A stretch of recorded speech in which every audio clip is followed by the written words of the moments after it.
secepatnya kita akan tangkap mereka dan kita akan proses hukum.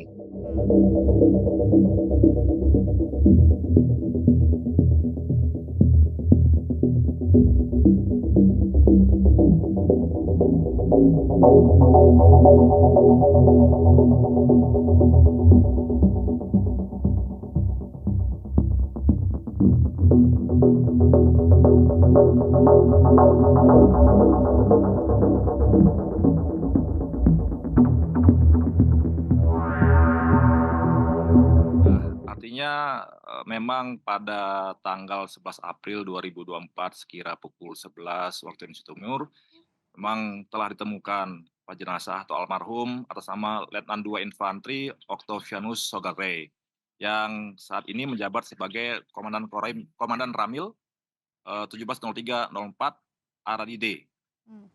Paniai. Jadi jenazah ditemukan di Jalan Trans Ena Rotali Aradide, Pasir Putih, Distrik Aradide. Sebenarnya almarhum sudah meninggalkan pos Koramil itu pada tanggal 10 April 2024 sekira pukul 17.00 waktu Indonesia Timur, dengan menggunakan sepeda motor Honda CR-F Dinas Waktu itu mau indeksnya. kemana rencananya? Nah, artinya kan beliau ini kan sebagai komandan Koramil ya di sana yang memang mempunyai wilayah binaan di Aradide itu. Jadi dia melaksanakan komunikasi sosial dengan masyarakat di sana sehingga merasa aman, karena sudah terbiasa dengan masyarakat di sana gitu. Kemudian tetapi rupanya hal ini yang dibaca oleh kelompok OPM.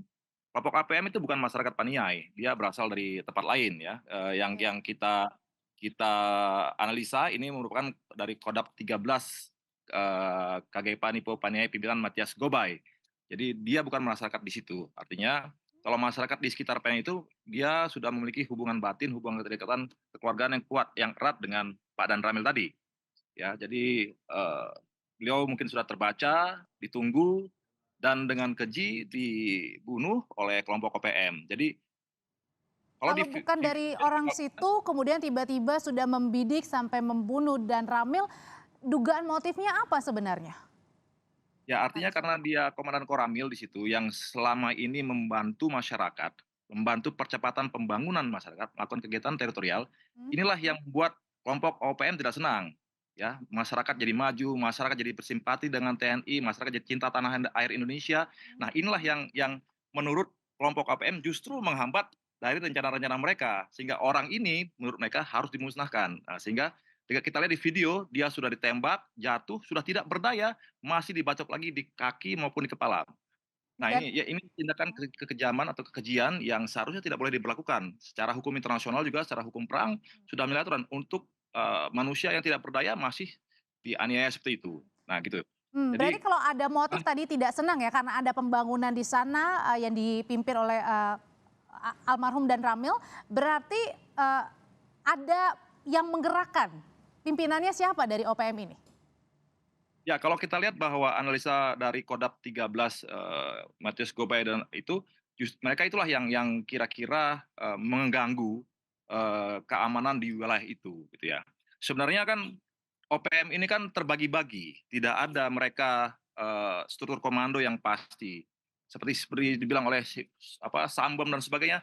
Sambom pun tidak diakui oleh Kogoya misalnya. Kogoya tidak mau misalnya melepaskan Philip Martin pilot yang sedang saat ini ditawan oleh mereka gitu. Jadi tidak ada cerita bahwa mereka punya struktur organisasi yang jelas. Ini kan hanya menunjukkan eksistensi mereka saja bahwa saya bisa mengganggu kalian lah.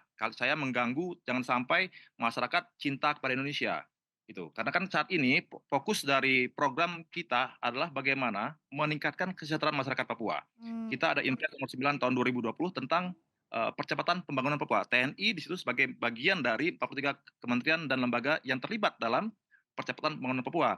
Justru inilah yang dianggap oleh OPM akan menghambat dari upaya-upaya mereka untuk memisahkan Mmm. TNI dengan rakyat, untuk memisahkan antara masyarakat dengan untuk Oke. mencintai Indonesia.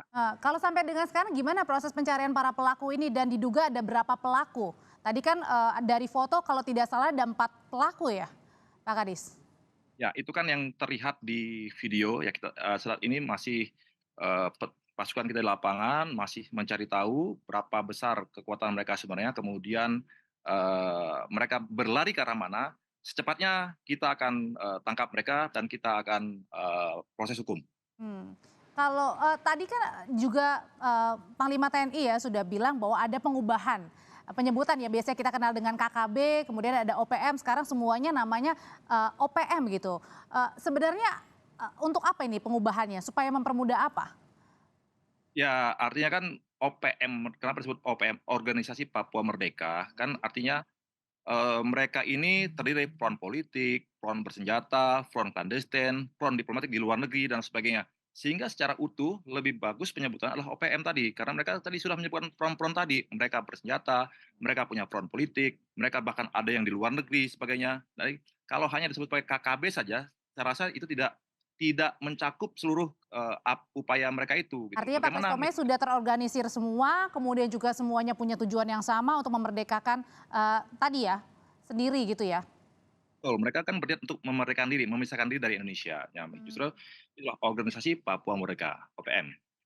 Oke, kalau sampai dengan sekarang akibat peristiwa dari penembakan dan Ramil, gimana kondisi di sana, terutama di sekitar lokasi? Apakah juga masyarakat mungkin merasa was-was, ketakutan di sana, Pak Ya, saat ini Bisma? situasi sih sudah kondusif, jadi aparat juga sudah TNI dan Polri juga menjamin keamanan masyarakat, anggota sudah keluar termasuk untuk pasukan-pasukan yang emang ditugaskan di sana sudah ngejar keberadaan OPM dan mereka sudah mundur ini.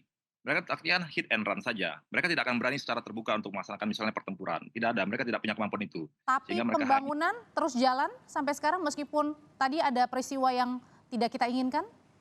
Betul, terus jalan, artinya kan ini korban dalam rangka untuk meningkatkan kesejahteraan masyarakat Papua. Tidak apa-apa, itu sudah memang tugas kami, tapi komitmen kita untuk meningkatkan kesejahteraan Papua, untuk meningkatkan pembangunan di sana tetap harus jalan terus. Show must go on. Dan untuk pencarian dari para pelaku sendiri Pak Kristome juga melibatkan polisi atau masyarakat setempat kah? Pasti, Mbak. Jadi kita kan semua elemen ini berkolaborasi, bekerja sama, artinya baik TNI, Polri, masyarakat yang ada di sana, yang memang cinta pada tanah air, cinta kepada Indonesia. Tidak semua masyarakat di sana senang pada OPM, justru Hmm. mereka butuh kehadiran kita.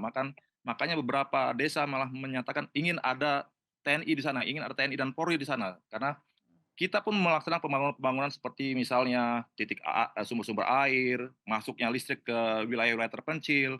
Saat ini kitalah yang melakukan itu, bukan OPM. Justru OPM yang ada di luar negeri, apa yang sudah mereka berikan kepada masyarakat Papua? Tidak ada. Justru kita, TNI Polri, justru pemerintah Indonesia saat ini yang berusaha meningkatkan kesejahteraan masyarakat Papua. Dan melalui peristiwa pembunuhan ini tetap pembangunan di sana berjalan terus ya Pak ya?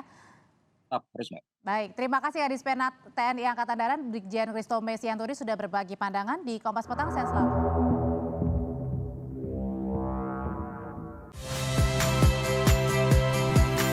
Saya Tifa Solesa. Saksikan program-program Kompas TV melalui siaran digital, pay TV, dan media streaming lainnya. Kompas TV, independen, terpercaya.